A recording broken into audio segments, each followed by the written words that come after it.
Welcome to Brain Vision.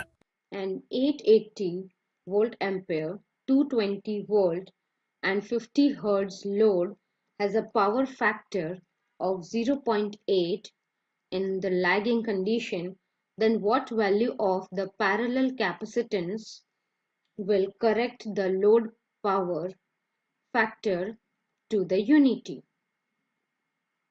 Given the power factor equals to 0.8, which is equals cos theta, from here the theta value is 36.87 degrees and sine theta will be equals to 0.6 for the same theta value.